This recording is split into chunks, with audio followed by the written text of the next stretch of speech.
Hello everyone, welcome to Plutus IAS. Guys, I Pratik Tripathi. Today we are going to discuss very interesting topic of economics relevant for your Indian economic services. Guys, आज हम लोग economic theory एक discuss करने जा रहे हैं या फिर आप ऐसे कहिए इकोनॉमिक स्कूल ऑफ थॉट की बात करने जा रहे हैं और इस स्कूल ऑफ थॉट का नाम है फिजियोक्रेट्स। बहुत कम लोग हैं जो फिजियोक्रेट्स के बारे में जानते हैं या जिनको ये मालूम है कि actually this is also a school of thought.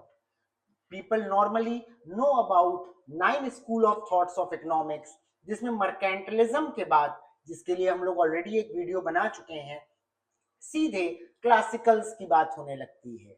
लेकिन मर्केंटलिज्म और क्लासिकल के बीच में एक इंटरमीडिएट स्कूल ऑफ थॉट और था, जो था फिजियोक्रेट्स। सो बात करते हैं फिजियोक्रेट्स के बारे में और देखते हैं कि क्या बात इन लोगों ने कही अपने थॉट में, अपने स्कूल ऑफ थॉट में, जो कि एक बहुत इंपॉर्टेंट एस्पेक्ट बना क्लासिकल्स के लिए, पर्टिकुलरली एडम स्मिथ के लिए, जिससे उन्होंने अपनी classical theory the. So let's get started. So guys, जब भी हम फिजियोक्रेट्स की बात करते हैं तो अगर थोड़ा सा इसका हिस्टोरिकल बैकग्राउंड देख लें, so it is 18th century में ये स्कूल ऑफ थॉट प्रिवलेंट था या ये स्कूल ऑफ थॉट आया। ठीक है, ये कौन सी कंट्री में आया? This was mainly prevalent in France. ठीक, और इसके फाउंडर थे जिनका नाम François, actually it's a French name and I am writing it in English. So Francois Quesnay, इन्होंने ये स्कूल ऑफ थॉट को प्रोपोगेट किया, प्रमोट किया। He was a French physician and also an economist. ठीक है, अब देखिए, जब भी हम फिजियोक्रेट्स की बात करते हैं तो फिजियोक्रेटिक सिस्टम एक बहुत इंपॉर्टेंट बात कहता है, और वो बात है, या आप ऐसा कह लीजिए, कोर जो है इनकी फिलॉसफी का, इस स्कूल ऑफ थॉट का, वो ये है कि systematic theory of natural order in the economy. They are talking about the systematic theory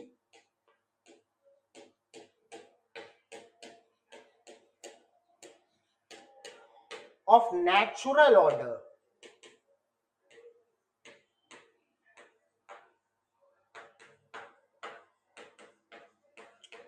अब क्या है ये systematic theory of natural order in economy?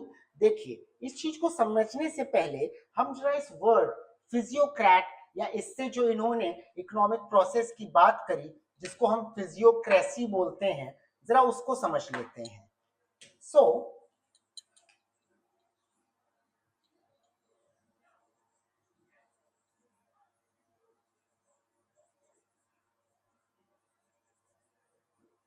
चलिए पहले समझते हैं कि फिजियोक्रेसी का मतलब क्या होता है।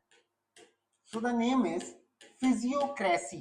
फिजियोक्रेसी is that thought process which was given by physiocrats। ठीक है, अब समझिए, फाइसिस का मतलब होता है नेचर।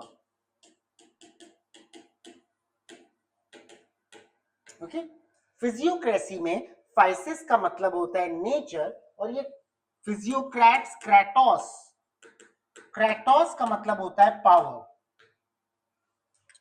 ठीक है, या रूल, रूल भी आप इसको बोल सकते हैं।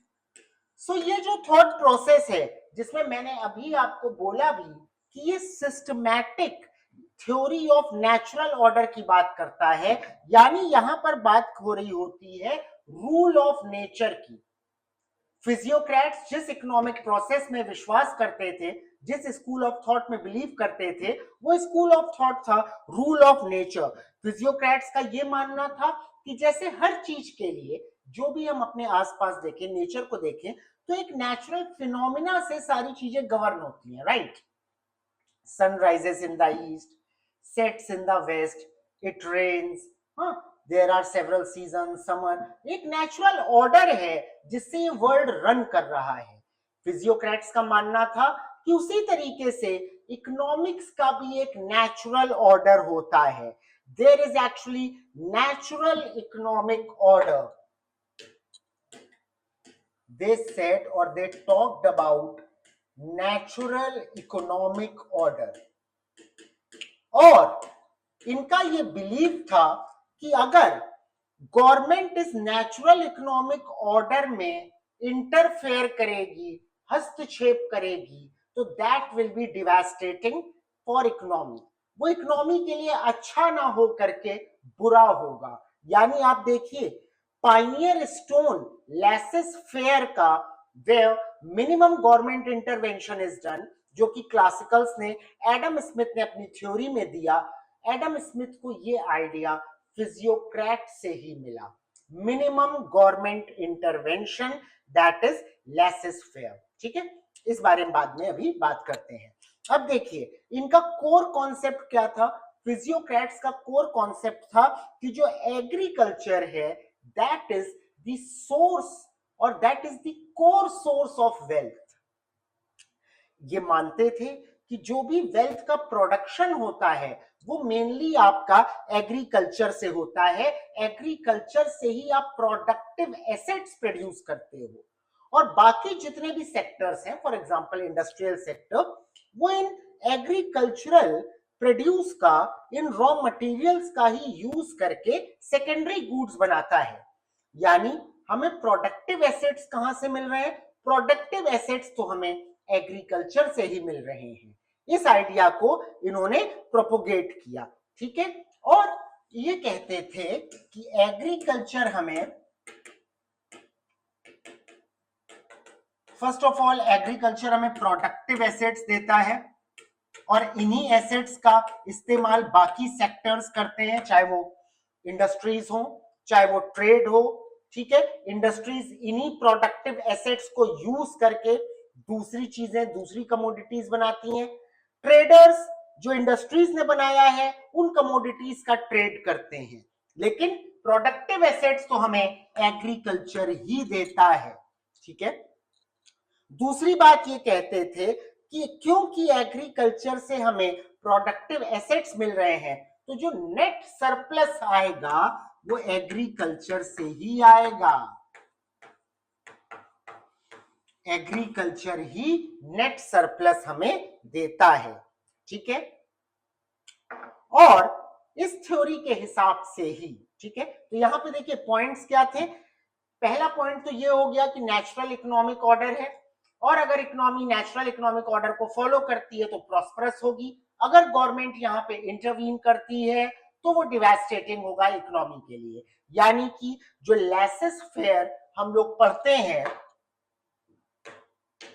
क्लासिकल्स के में, वो लेसेस फेयर का आइडिया फिजियोक्रेट से ही आया। Laces fair means minimum government intervention. Okay, यही फिजियोक्रेट्स भी कहते थे that government should not intervene, और ये फिजियोक्रेट्स ने आइडिया क्लासिकल से पहले दिया था। That's why I said that Adam Smith took inspiration from this only, कि गवर्नमेंट इंटरवेंशन नहीं होना चाहिए। The job of government is to look after the law, to look after the security, to look after the defense, all these things, and let economy run on its own natural pace. ठीक है, और बाकी government tax collection कर सकती है। That's what government is required to do. Okay, उसके बाद देखिए इस हिसाब से इन्होंने अपना, अच्छा इसमें क्वेस्ने ने अपनी बुक भी लॉन्च करी थी। Again the name is in French but the I am trying to pronounce it in English. The name is Tableau Economique. Okay, और इस बुक में इन्होंने जो सोसाइटी थी उसको अपनी थ्योरी के हिसाब से 3 क्लासेस में डिवाइड कर दिया था। ठीक है, नेचुरल इकोनॉमिक ऑर्डर, एग्रीकल्चर जो है वो कोर है, वहीं से प्रोडक्टिव एसेट आते हैं, वो नेट सरप्लस देता है, government intervention is not required. And then they talked about the classification of the society, और क्लासिफिकेशन या सेग्रीगेशन सोसाइटी का अपनी बुक में इन्होंने 3 पार्ट्स में किया है। क्या है वो 3 पार्ट्स? सबसे पहला पार्ट या सबसे पहला क्लास इन्होंने कहा प्रोडक्टिव क्लास।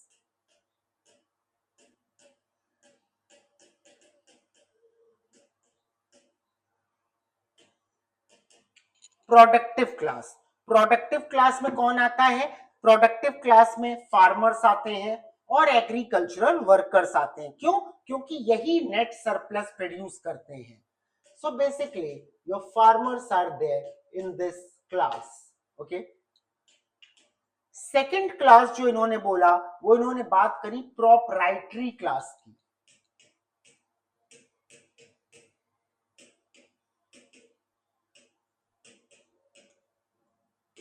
प्रोप्राइटरी क्लास में जो प्रोप्राइटर्स हैं, यानी कि जो लैंड है जहां पे एग्रीकल्चर हो रहा है, उस लैंड के जो ओनर्स हैं वो कहलाए प्रोप्राइटरी क्लास वाले।